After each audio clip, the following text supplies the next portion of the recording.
Hello everyone. So today we are at World Delhi Book Fair 2026 and we have Mr. Manjit Hota, the author of Awakening of an Entrepreneur. Welcome sir. Thank you, Vidhi.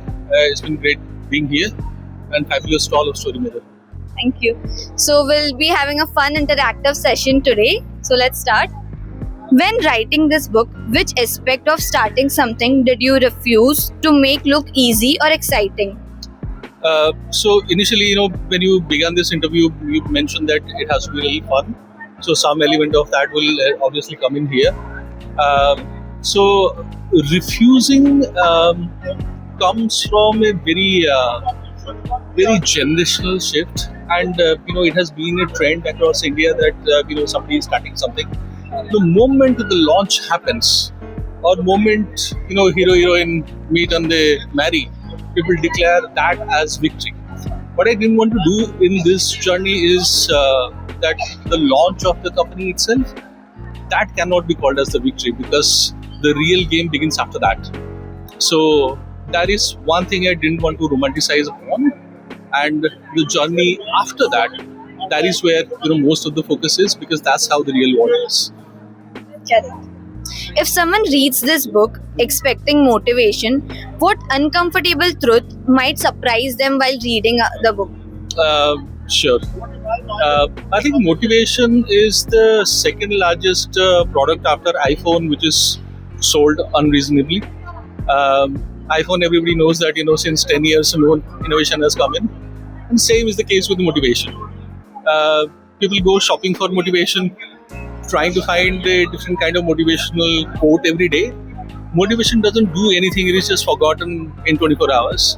If human memory forgets about 32% of what they captured in 24 hours, perhaps all the motivational quotes and everything that you learn, it's gone more than that at a faster pace. What really doesn't work is motivation is definitely not. If somebody is thinking that a startup is something that they will be very motivated to join, to go to work every day motivated, that's not going to happen, because the journey of entrepreneurship is meant to suffocate you a little bit. And what you can do is, rather than motivation, you can actually find inspiration, and that's what this book is mostly about. And inspiration comes from meaning that you derive from your actual work. So if as a founder, that your company is providing employment to so many, if you know that you are actually solving a real problem in the society, or if you know that you're contributing meaningfully to the country's GDP, and that's what inspires you to go to office on a daily basis, to try to do more and more and sleep peacefully at night, then inspiration is what something people should aim at, not really motivation. Okay, that was actually helpful and needed for all the budding entrepreneurs out there. If someone reading this book feels that I'm not ready yet, what would you want them to notice from the characters like Kiran?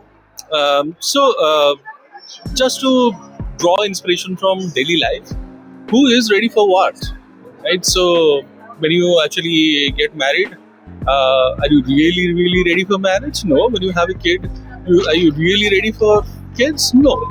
You read something, you ask other people that how is life after kid, what kind of care I need to do. You do planning, but are you really ready? No, not really.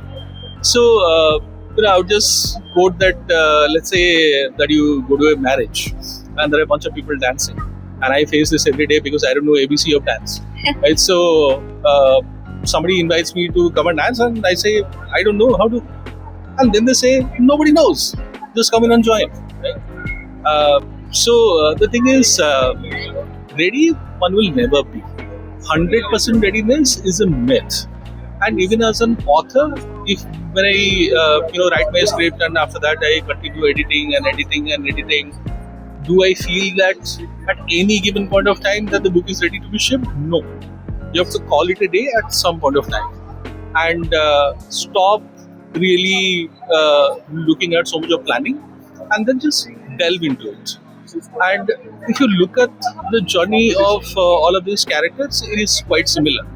they do believe from the beginning that their idea has potential, and not only money potential but also societal contribution potential, but also this is about solar panel manufacturing, and manufacturing has been deliberately taken up as a subject, which we'll talk next perhaps. So when they actually plan for that, they do plan like everybody does. So you are expecting a baby, you do plan, but that doesn't mean that you will ever be 100% plan ready. That day never comes. So the idea is that understand the high level modalities of the plan, 50-60% if you are there, then after that just make that leap of faith, do it, because rest of the things it will come during the journey. I mean, if you are on a road, if you are on a path, you will understand the path when you actually walk it, when you actually drive on it. Just on Google Maps, you will never get it.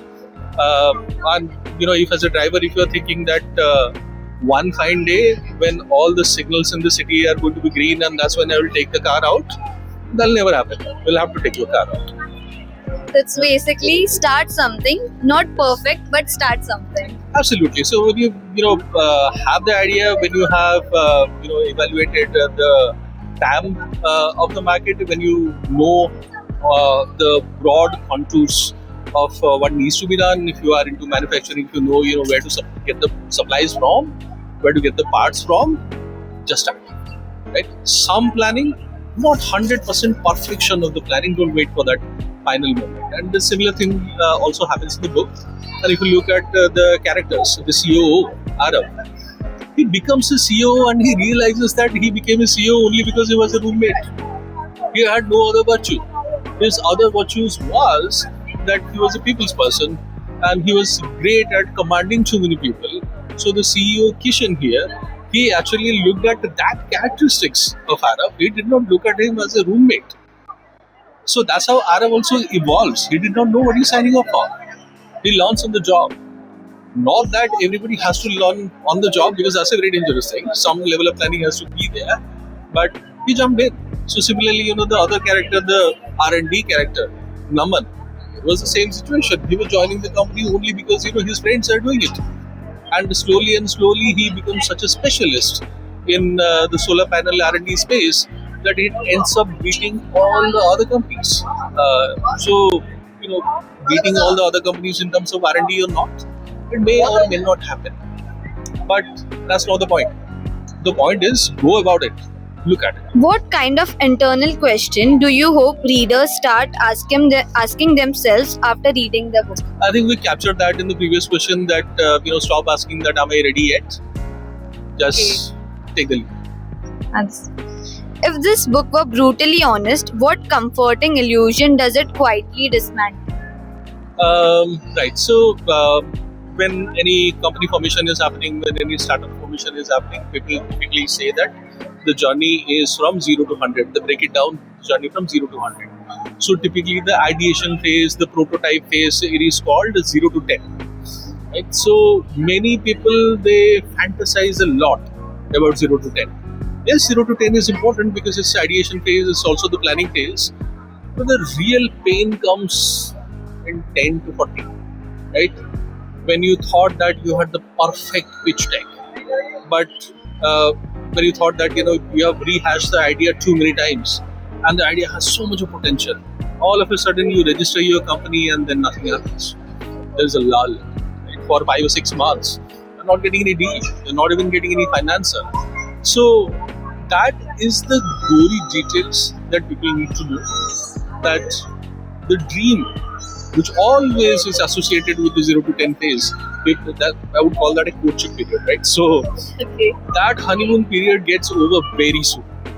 And when that gets over, in that 10 to 40 phase, when you are actually building your company brick by brick, before it achieves any sort of a scale, when no one is supporting you, when you're looking for finances, they're running away and you are running after them, that phase teaches founders something called endurance, and that endurance builds. And the book goes in depths about that phase. It doesn't stop at the ideation phase, it doesn't directly jump into the scaling phase. The scaling comes towards the very end. But most of the book is about this boring phase, and just so that people will actually get a glimpse into the journey of what really happens. This happens with most. I mean, there are only several companies like Uber who get overnight success, where it's not overnight, but quick success. Not all of them do. The endurance matters. People don't fail at entrepreneurship, they fail at. Extended planning, super extended planning. That's where the The most dangerous phase of an idea is. ideation itself. Right. Just that phase. I think we spoke about that a little bit. Fear becomes powerful When you seek validation from that fear. talent means very little Without storytelling, without not getting embarrassed by small goof-ups. Embarrassed you shall be, fall you shall. That adaptability, to get back immediately, not being ashamed of the temporary failures and just move on. So those kind of resilience, that's what matters a little more than real raw talent. Talent can be hired. building something meaningful begins after. I think we covered this earlier. The meaningful part actually comes after the courtship period, somewhere in the 10 to 40 journey, somewhere around 25-30, where you find wisdom.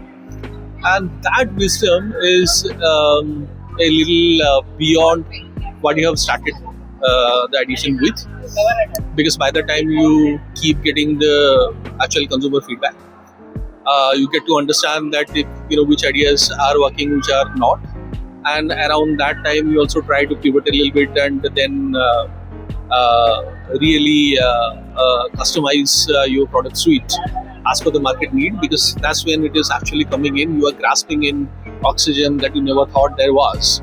That videos. Outgrowing your first dream or staying loyal to it too long. It actually depends. I mean, it depends on the context and depends on the product. So if you take the example of like Nvidia, you need to stay on that idea for very long, because you're going to change the world. And if you don't, then the continuous innovation also doesn't come in.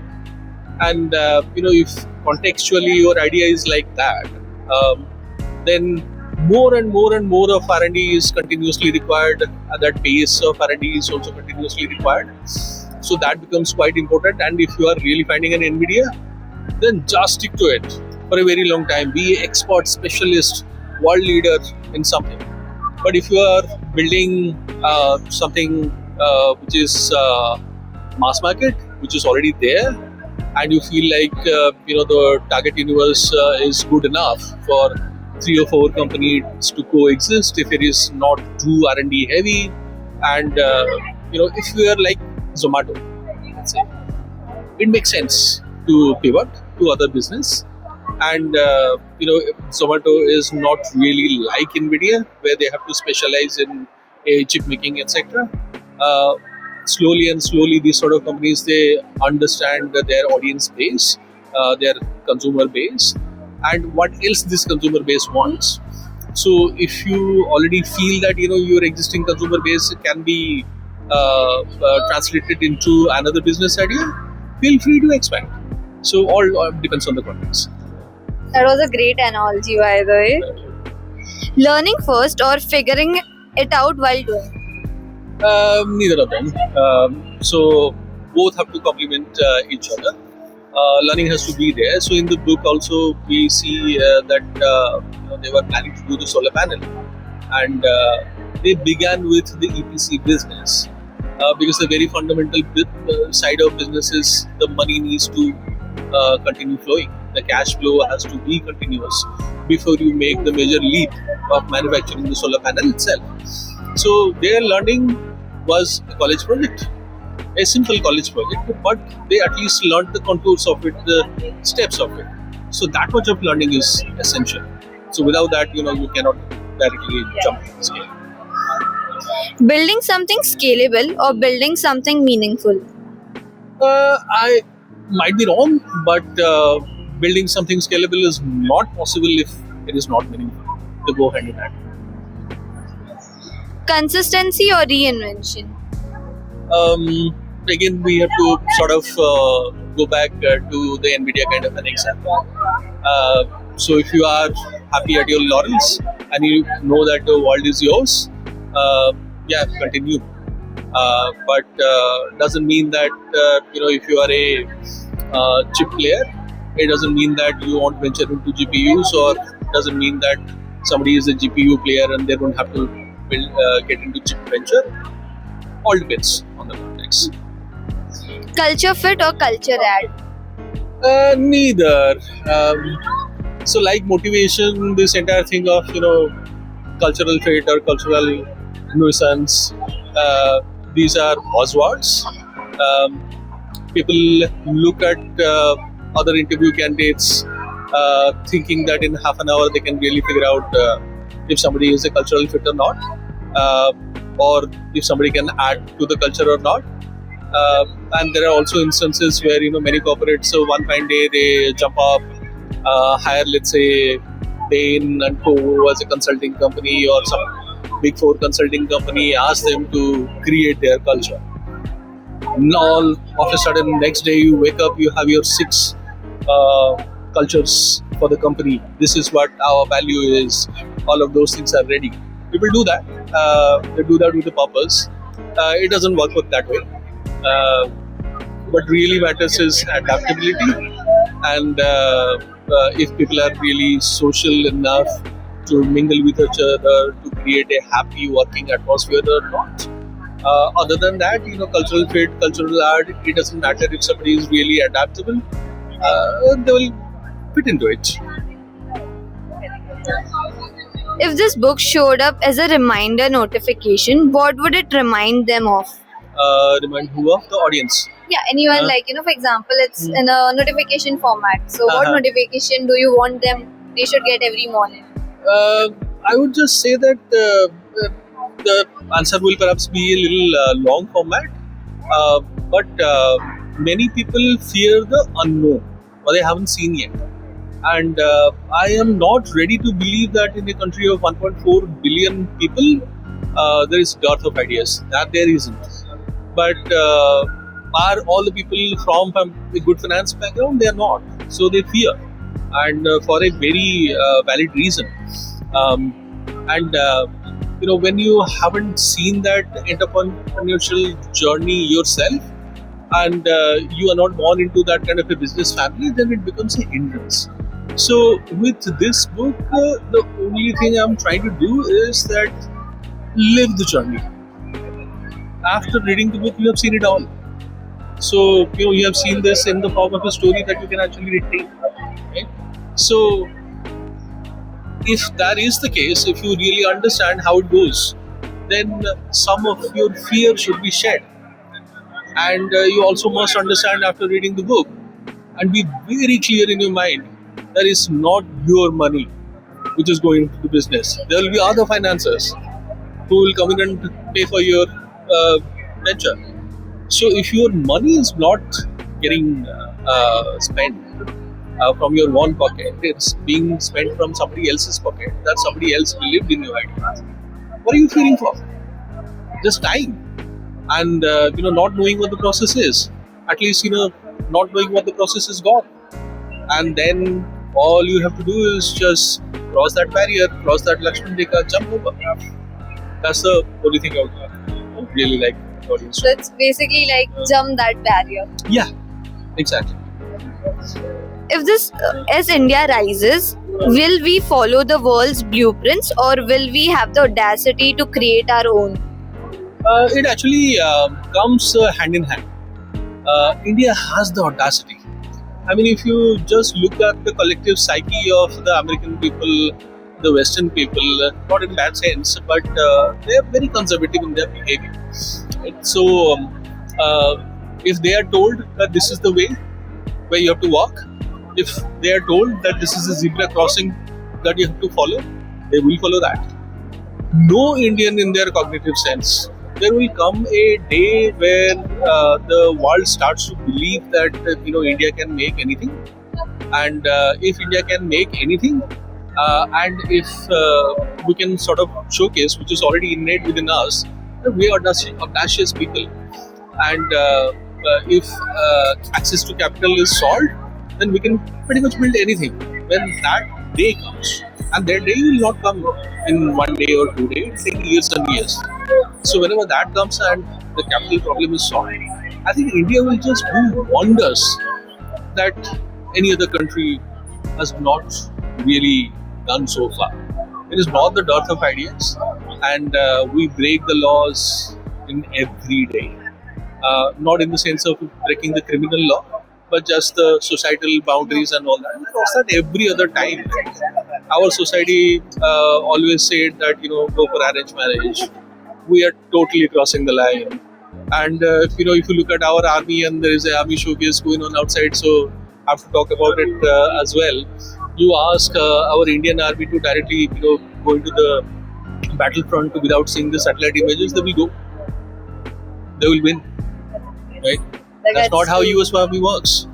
And if you ask our army that hey, there is a 10,000 feet peak that you'll have to climb and then win the war, they will climb. It's the famous. I